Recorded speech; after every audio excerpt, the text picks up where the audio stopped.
So Michael Bloomberg is a lot of things. Billionaire, Eagle Scout, former mayor, presidential candidate.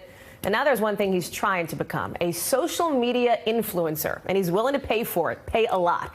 The New York Times reports this morning his campaign is working with some of the biggest online meme makers, places like Jerry Media. Remember them from Firefest and that epic fail?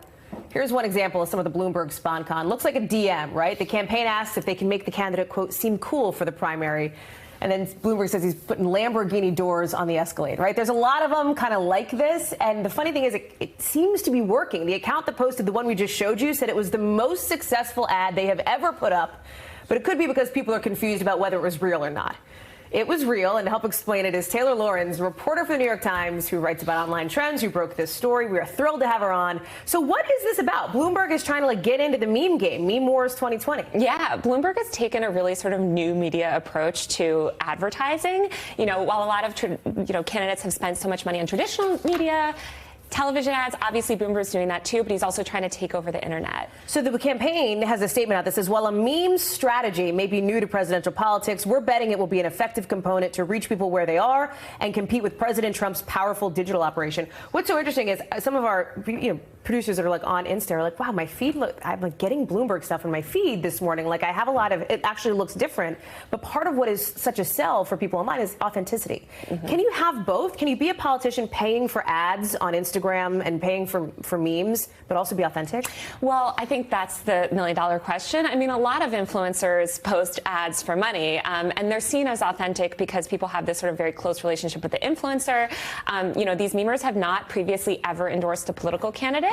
And, a lot of them, speaking to them on background, said that, they really do feel like it's time for a centrist, to kind of come take on Trump. So I think they personally support Bloomberg, too. So should people read these memes as endorsements from these influencers? I think it's fair to read them as an endorsement, to be honest. If you think about the way that other candidates have approached endorsements, they've also been, sort of reaching out to different influencers, but they haven't been paid.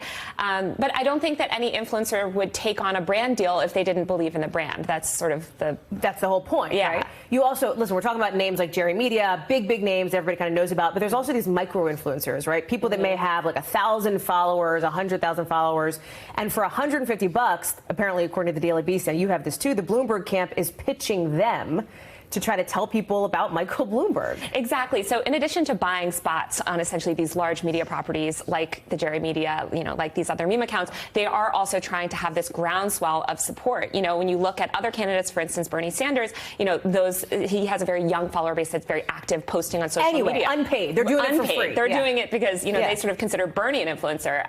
And so, I think Bloomberg's sort of trying to counter that support with a little paid boost behind it. What was interesting in the statement from the Bloomberg camp is they talk about specifically President Trump's digital operation, right? Mm-hmm. And Bloomberg spent more than $1 million a day on average over the past couple of weeks over on Facebook, right? That's 5 times more than what President Trump spent during the same period, and more than 3 times what President Trump spent per day during his ultimately winning 2016 campaign. But the amount of money that the president's team spends, and I know from covering him and their campaign spends on political media, online and on Facebook, is astronomical. Do you see Bloomberg is trying to take it to Trump's backyard here? Yeah, absolutely. I think the Bloomberg campaign is correct in the fact that Trump has very adeptly, been able to leverage social to, promote his campaign. So super targeted ads. And Bloomberg's doing that. And also, if you think about the sort of the meme wars of politics, Trump has promoted his message largely through memes. You see Trump's own main Twitter account constantly posting memes. So Bloomberg, I think, recognizes that and is trying to go kind of meme for meme. So pull back sort of big picture for a quick second here. 2016 versus 2020, right? How much different is it going to feel online when it comes to the ad wars and politics come 2020? Radically different. I think if you think back to 2016, influencer culture was still just very nascent. A lot of these platforms were just evolving. Instagram had sort of just added stories. When you consider it now, it's completely ubiquitous. And you have this whole new generation of voters, Gen Z, that are just coming online. And they're, immersed in this world. Taylor Lorenz, it's so good to have you on. Come back soon. Next time your beat intersects with mine, that'll be fun. Yeah, appreciate it. Thank you for checking out our YouTube channel.